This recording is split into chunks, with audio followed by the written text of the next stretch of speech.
I had to put a ratchet on that.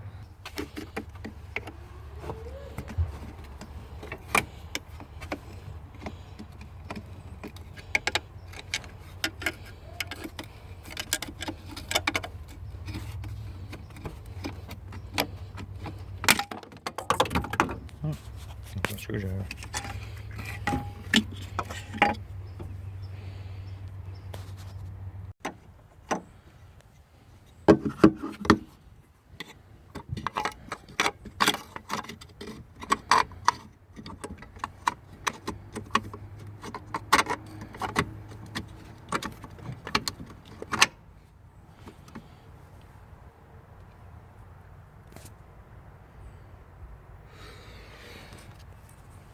The nut's a little bit harder to get to.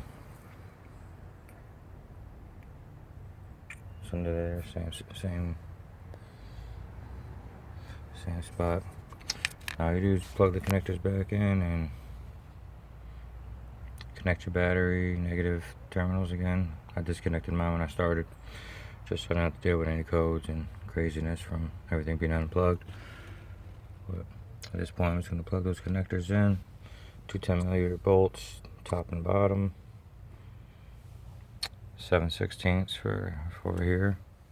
I just push them on the side, so it's out the way.